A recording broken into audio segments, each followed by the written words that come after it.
Muy bien, estimados televidentes, estimados auditores, ya estamos de vuelta con este programa periodístico Última Conexión, el último programa de la noche para que todos nos vayamos bien informados, para que nos vayamos bien al día de los temas que hoy día de una u otra manera están enfrentando nuestra comunidad. El objetivo nuestro es poder traer a panelistas que nos vengan a contar, nos vengan a señalar qué se está haciendo en temas que le interesan a un gran sector de la comunidad.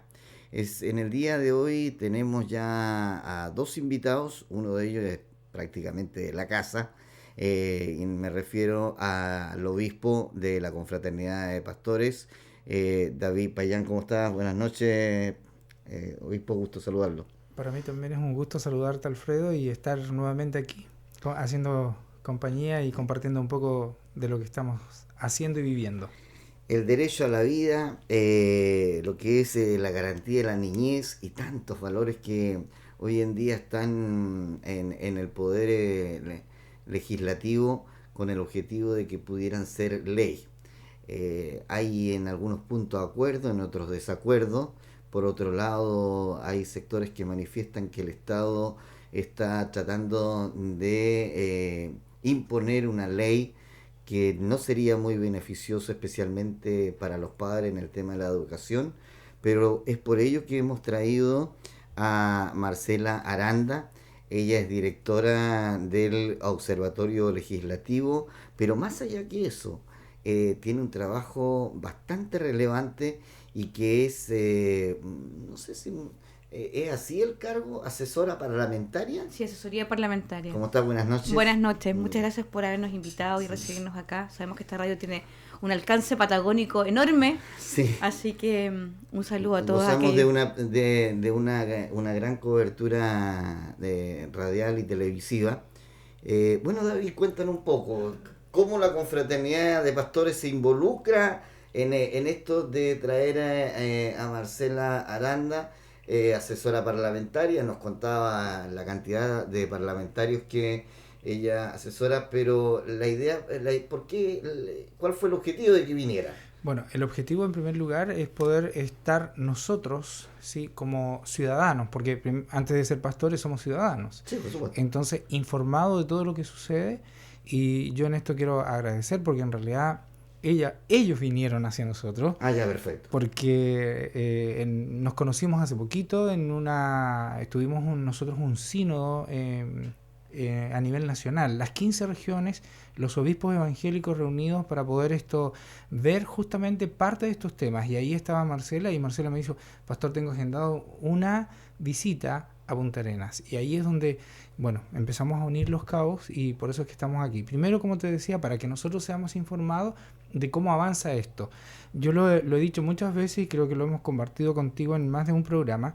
Desde mi perspectiva personal como ciudadano, creo que la agenda, entre comillas, valórica que ha presentado el gobierno, para nosotros realmente es antivalórica. Porque es más allá de lo que nuestra mente, nuestra capacidad de raciocinio o muchas veces de entendimiento, ¿sí?, o también de la lógica común, claro, pretenden de manera casi absurda cambiar nuestra manera de pensar, nuestra manera de ver, nuestra cosmovisión. Y lo más lamentable es que si nosotros hoy día guardamos silencio, entonces la historia de aquí a otros años más se va a contar. Les va a señalar que fueron cómplices de algo que no debería haber sido. Correcto, porque yo siempre lo he dicho, es muy inteligente en este momento mirar cómo está Europa.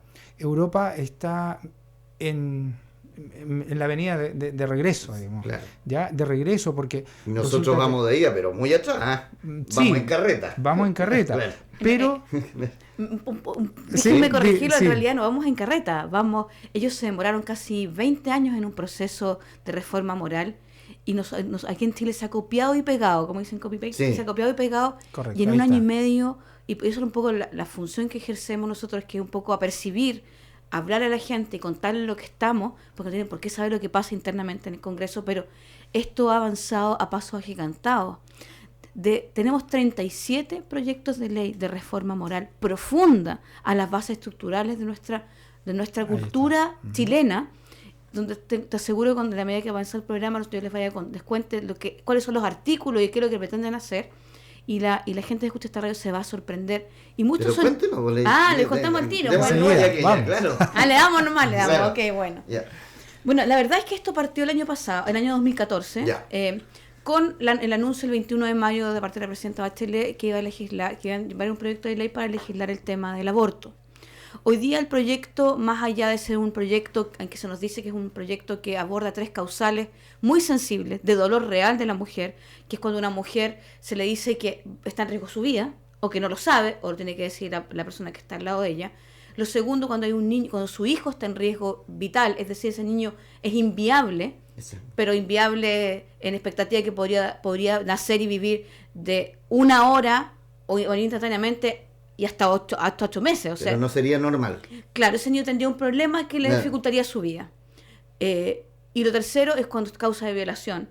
En esos 3 casos, la mujer está en un estado de shock y un estado de autonomía muy dudable a nivel emocional para tomar decisiones en los plazos que este proyecto dice que son en 48 horas.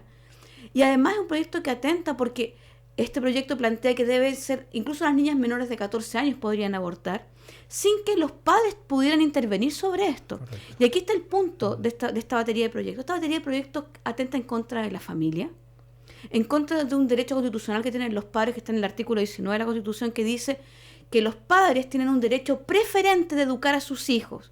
Y cuando la Constitución habla de educar, no se está refiriendo a la educación formal de decidir qué colegio lo voy a mandar, sino que se refiere a formar a sus hijos. Es decir, que nadie puede entrar de la puerta de mi casa a decirme cómo yo voy a educar a mi hijo. A mi hijo lo educo yo. Nosotros somos padres que nos levantamos en la mañana temprano, que nos sacamos la mugre para que nuestros hijos estudien. Padres de verdad, padres reales.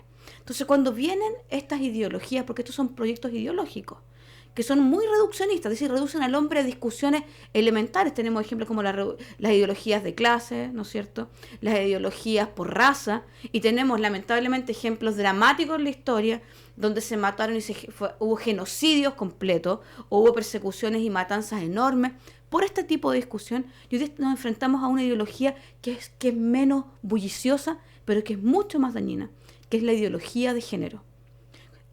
En que todos estos proyectos tienen incluida lo que se llama, y que baja de esta ideología, que es la perspectiva de género. ¿Qué es la ideología de género? Tiene un origen en una discusión feminista, que al principio fue una discusión donde la mujer quería nivelar, y que con mucha justicia, en realidad la mujer ha sido oprimida a lo largo de muchos años, en el tema de la equidad. Es decir, en que se ha menospreciado, en que hoy día en Chile incluso tenemos planes de ISAPRE más caros para las mujeres, claro, para que la gente lo entienda. Eso se llama equidad, es decir, que sea tratada con igualdad y sin discriminación arbitraria por ser mujer. Pero eso es distinto a decir que la mujer es igual al hombre, porque definitivamente somos diferentes. De todas maneras. Y en esa diferencia hay una provisión, hay una grandeza de un aporte social. Tenemos un valor social también, al ser distintos los hombres y las mujeres. El hombre aporta una cierta cantidad de cosas, pero esta ideología lo que quiere es hacernos creer, primero, que somos iguales a un... Que es algo que nunca va a ocurrir. O sea, hoy día si la ley lo establece como... hoy día la ley ya lo estableció. Quiero que sepan que en el proyecto de formación ciudadana, que hoy día ya fue aprobado, este es un proyecto que pasó rajado así, pero de manera impresionante. Yo soy asesora parlamentaria hace 13 años. Y el último año y medio yo nunca he visto legislar en el Congreso como se ha legislado. Primero a espaldas de la ciudadanía, temas extremadamente profundos y que van a influenciar cuando estas leyes empiezan a ser aplicadas. Este año ya fue aplicada la primera ley en los colegios. Después les voy a decir cuál es específicamente. Vamos a empezar a decir, es que esto no puede ser. ¿Que no fue debatido en el hemiciclo? Fue debatido, pero fue debatido como si no existiera la sociedad civil primero para opinar, y como si los padres fuéramos meras ONG encargadas de recibir esta política de educación para nuestros hijos. Y antes de que, como dice pasó, pero la reunión de comisiones... No. No se invitaron a los... No, en la ley de formación ciudadana pasó extremadamente rápido, duró nada en la discusión. Y cuando nos dicen formación ciudadana, estoy hablando de que partió el proyecto vendiéndosela a la gente como educación cívica. Sí. ¿Quién estaría en desacuerdo en que Chile tuviera un buen nivel de educación cívica? Nadie. Pero distinto es hablar de formación de un ciudadano. Eso es distinto. ¿Por qué? Porque lo que están aquí planteando es y que... por ejemplo, los parlamentarios, a ver, voy a tratar de recordar un poco, porque usted me nombró varios parlamentarios. De los varios parlamentarios que usted me nombró, que usted asesora, yo no escuché ninguno que haya levantado la voz por el tema de la parte cívica. Entonces quiere decir que usted no lo asesoró bien, pues usted, mire, senador, usted tiene que decir esto. No, si no pasa el proyecto era horrible. O sea, no, lo que pasa es que, a ver, les voy a contar, en el proceso parlamentario entra una ley. Esta ley entró por el Ejecutivo, también puede entrar porque los parlamentarios lo proponen. Por la Secretaría como proyecto simple. Exacto, pero lo que pasa es que tenemos un régimen presidencialista. Hoy día todos los proyectos de ley que están en el Congreso, aunque sea el mejor de todos, si el Ejecutivo no le pone urgencia, no le pone patrocinio, ese proyecto de ley es como un saludo a la bandera que duerme en el Congreso. Sí, hay millones de proyectos. Entonces, ¿qué pasó con este proyecto? Este proyecto ingresó radicalmente ideologizado, o sea, al punto de que teníamos que los colegios tenían que enseñar sobre la transexualidad como algo absolutamente normal, que los padres no iban a poder objetar este tipo de cosas, que el tema, por ejemplo, de la religioso, absolutamente no estaba, o sea, no era laicicista, es decir, ni siquiera laico, porque hoy día la ley dice que en Chile no es un estado laico, en el sentido de que no puede ser incorporada a la realidad de una opinión religiosa tan legítima como cualquier otra cosmovisión. Hoy día dice la ley que laico para Chile es el respeto a cualquier expresión religiosa. Pero la laicidad, a diferencia de lo laico, que es lo que había incluido este proyecto, es que en el fondo nos están pidiendo a las personas que tenemos una creencia espiritual cualquiera, decida. No, ni siquiera podemos pronunciarla. Es decir, es una condición antiteísta, totalmente en contra de las creencias religiosas. El laicismo es una postura ideológica. ¿Ya? Es una contradicción, porque es como la intolerancia del intolerante. Sí. Porque te dicen, tú no puedes opinar sobre tu visión cristiana o tu visión musulmana o tu visión, cualquier emoción que tengan. Sin embargo, aunque no puedes opinar, nosotros sí, pero sacamos lo tuyo, pero ponemos lo nuestro. Sí, ¿y qué es lo nuestro? Agnosticismo, ateísmo. Y una visión materialista del hombre, donde la condición espiritual del hombre no es considerada. Y el 83% de los chilenos somos confesionalmente, tenemos una confesión de creencia espiritual. Es decir, creemos que el hombre es alma, cuerpo y espíritu. Y eso cambia la dimensión de una ley. Lo que nos piden en el fondo es que funcionemos como unos esquizofrénicos. Eso es lo que nos están pidiendo. Es decir, usted en su vida cívica no puede incorporar esto. Y mi pregunta es, ¿no soy yo honesta? ¿O no son ustedes íntegros? ¿O no son ustedes personas que son de honor? ¿O no son personas que no van a robar? Porque la convicción que hay desde principios dentro de ustedes, ¿cómo no va a ser un aporte para esta nación el que seamos personas que vamos en favor del bien común, por ejemplo? ¿Eso de dónde emana del hombre? De una visión moral del hombre. Ya. Y ahí, cuando vamos a esto de la garantía de la niñez, a lo que es el derecho a la vida, así. ¿Cómo encajamos y cómo se resuelven esos temas? Bueno, descubrimos en estos 2 años y medio que estamos trabajando full dentro de descubriendo proyectos, que existen hoy día una batería de más de 37 proyectos de ley, que en algunas partes de sus enunciados, en el título, en los artículos, quieren establecer principios y definiciones que van en la línea de esta ideología de género, que establece que no hay género, que el género se construye. De hecho, hoy día están visados los libros. Quiero que sepan que me tocó ir a las Naciones Unidas, Pastor y Alfredo. El año pasado fui a las Naciones Unidas, la ONU Mujer, me tocó ir al Beijing más 20. Precisamente fuimos a averiguar qué es lo que decía Chile, porque muchas veces no tenemos este acceso, no es la ONG que trabajamos en estas áreas. Y escuchamos a la ministra Claudia Pascal decir que este año todos los libros de colegio que fueron licitados en el 2015 al 2016 tienen la perspectiva de género. ¿Qué significa esto? Que usted hoy día abre un libro de sexto básico, de primero medio, y en las áreas que tienen que ver con salud sexual y reproductiva, se establece que los niños no son niños ni niñas, sino que ellos deben elegir su sexo, porque la ideología de género plantea que las personas construyen su sexualidad, que ellos pueden escoger desde la primera infancia. Cuando en primero básico el libro debe decir, estos son los órganos femenino y masculino a grandes rasgos, que son 2 monitos que ponen un niño y una niña. Hoy día no se pone así en los libros. Están todos con ideología de género ya incorporados. Hoy día se pone una niña con sus genitales femeninos, un niño con sus genitales masculinos y una tercera figura indeterminada donde se les dice el sexo no tiene que ver con el género y tú debes escoger. Hay una política de educación sexual hoy día ya visada por el Ministerio de Educación, visada por el Ministerio de la Mujer y Equidad de Género, y donde están los libros. Yo hoy día no los traje, no sabía que era pero les puedo mañana, si usted quiere llegar a eso, llegar, para que ustedes los puedan mostrar, donde los dibujos de esto tienen que ver con que entre 0 y 6 años los niños tienen que aprender lo que es el placer, el autoplacer, a masturbarse, etcétera. Sí. Y después de eso, entre los 6 y los 12 años, ellos tienen que aprender a generar, como parte de las actividades, acciones para descubrir si les gusta tener acercamiento sexual con niños de su mismo sexo. Son parte de las actividades de orientación.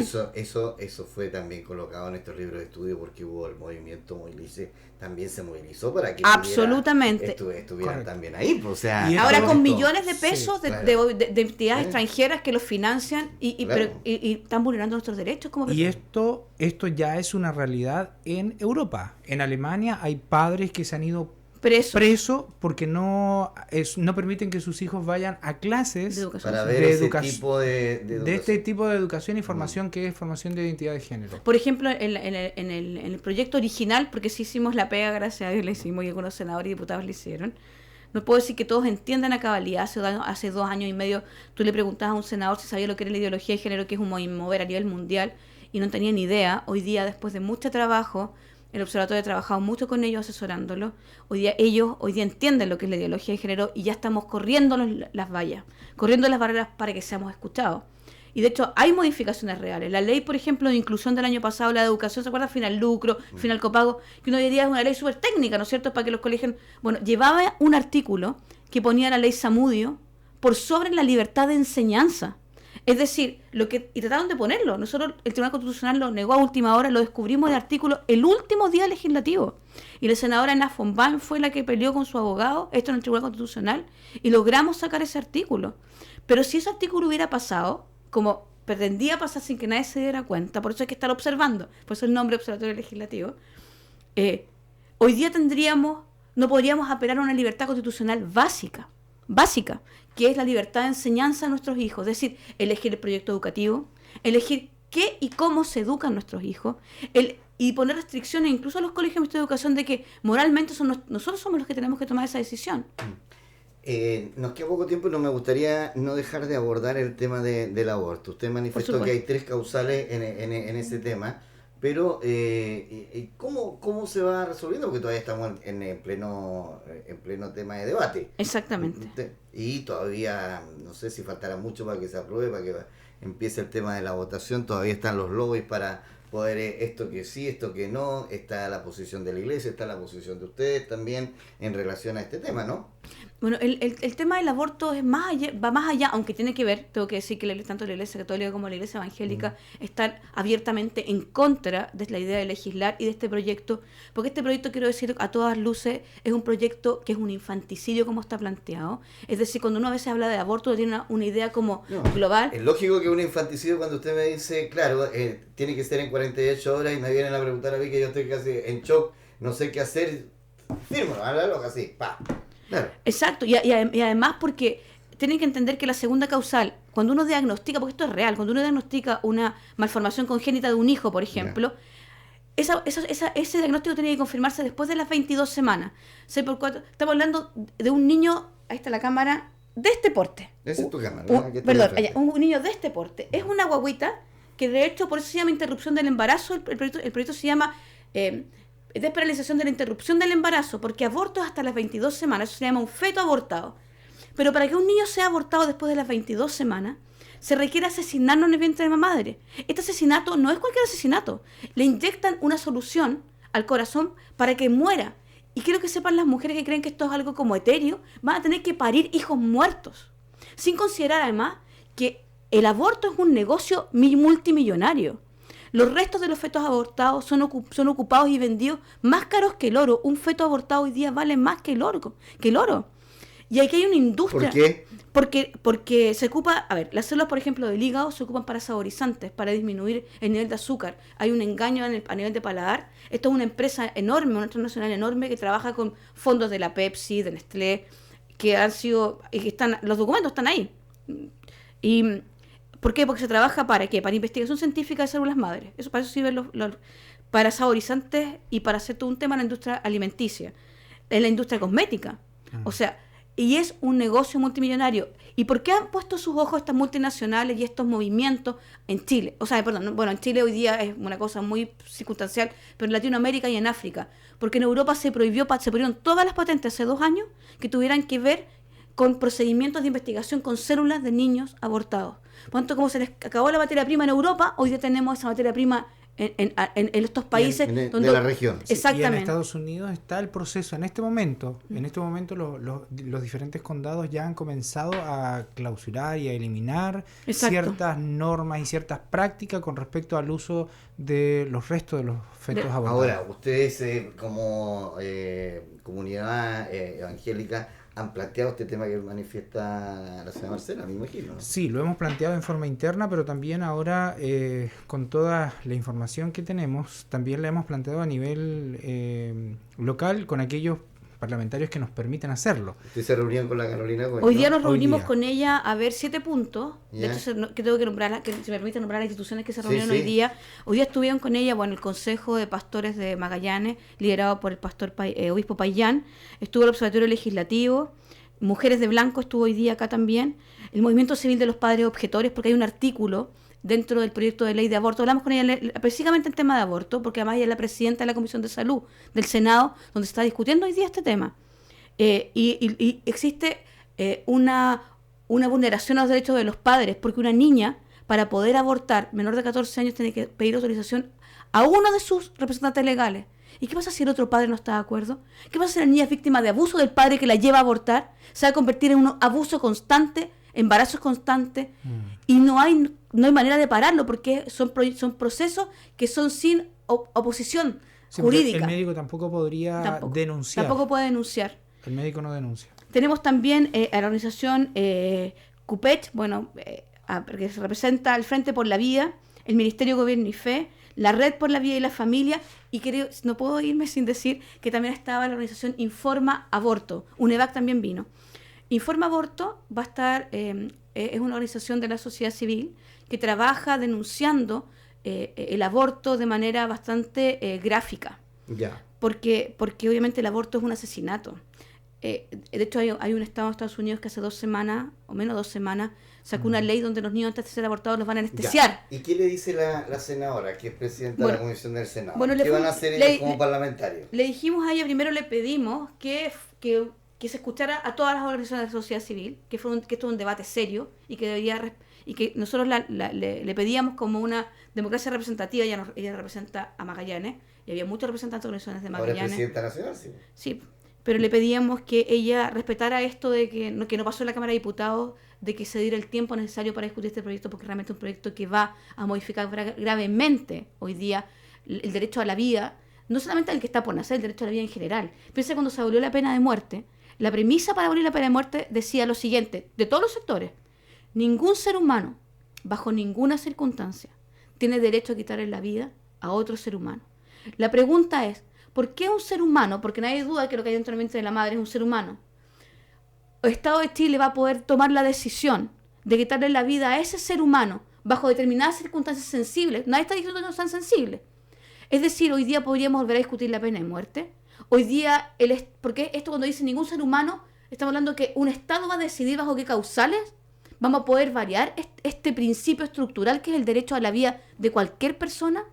O sea, la discusión va más allá del aborto. La discusión es una discusión ideológica. Ahora, ¿usted cree que estas decisiones, sí, ya estamos, nos están avisando que tenemos que irnos, pero no puedo decir, ¿esta es una discusión que viene a un corto plazo o todavía queda bastante? No, tenemos por lo menos para un año. ¿Un año más? Un año, y nos dio hoy día su palabra ella que esta discusión no iba a ser de 2 meses o 3 meses, que era una discusión larga. Sí, porque es un tema complejo. Quiero contarles que mañana, a todos aquellos auditores que estén interesados, mañana vamos a estar a las 11. A las 6 y a las 6:30. Por una jornada más o menos, yo creo que unas 2 horas, enseñándoles específicamente cuáles son los proyectos de ley, cuál es la reforma moral a la que estamos sometidos. Vamos a hablar de la nueva constitución y el proceso constituyente, porque no es menor lo que está pasando ahí, y a percibir a la gente de Magallanes de lo que está sucediendo para que pueda ejercer su civilitud de la mejor manera informados. Lo vamos a hacer a las 18:30 horas en Chiloé 862 en el local 9. Así que agradecemos esta ventana y pedirle a la gente que se informe, que tienen una gran responsabilidad, que hoy día hay una gran manipulación mediática y social que ha sido urdida, copiada de movimientos de otros países. ¿Usted es partidario de una nueva constitución? Yo soy partidaria de que cualquier constitución puede ser modificada. De hecho, todo el año, para que ustedes sepan, porque no les han dicho, todo el año se modifica cuando se aprueba un proyecto de ley. El tema es que aquí nos han dicho que si queremos manzanas rojas o verdes, pero nadie ha preguntado si queremos manzanas primero. Y este proceso es un proceso manipulatorio electoral. Quiero decirle que cuando usted en el proceso constituyente dice que los niños de 14 años pueden opinar, quiero que sepan que la semana pasada estaba en tabla en la Comisión de Derechos Humanos del Senado bajar, cada uno de ustedes juzgará, rebajar la edad de votación a 14 años. ¿No parece esto para las elecciones de ahora, las municipales? Es decir, el voto ya de la gente respecto a la clase política está dañado. Pero entonces ahora queremos ir a los colegios a instrumentalizar a los niños. ¿Usted cree, pastor, que un joven de 14 años tenga la capacidad como para discernir un tema político? La próxima semana, día miércoles, a las 12 se discute ese tema en el Senado. Por lo tanto, esto está concertado. Entonces nos están instrumentalizando. Correcto, eso es. Pucha, qué pena. Bueno, mire qué interesante conversación. Lamentablemente el tiempo es tan corto. Sí. Pero Marcela, la invitación para todos mañana para interiorizarnos mucho más de esto y otros temas que están en el trámite legislativo y que podrían ser ley, y que si no ponemos los puntos, no alzamos la voz, simplemente cuando sea ley la vamos a tener que acatar, pastor, ¿no? Y asumir. Sí, así que yo quiero agradecerte y agradecer a Radio Polar por siempre el espacio y la disponibilidad que tienen. Sí, un saludo para todos los que están escuchando y en especial a mis hijos que están ahí tuiteando. Qué bueno. Muy bien, será Marcela, que tenga una feliz estadía en estas horas. Qué linda ciudad tienen ustedes. Magallanes, Que hoy día cada día más lucha, ¿no es cierto?, por este aislamiento. Y quiero decir una última frase. Sí. Hoy día sonó muy lindo esto. Magallanes es una reserva de valores y responsabilidades. A nivel nacional, a nivel nacional. Tiene una posición bella a nivel nacional. Privilegiada. Sí, muchas gracias. Nos estamos viendo, si Dios así lo quiere, mañana a las 8 de la mañana con 15 minutos. Los voy a estar esperando para que conversemos y dialoguemos en Primera Conexión. Por mi parte, buenas noches.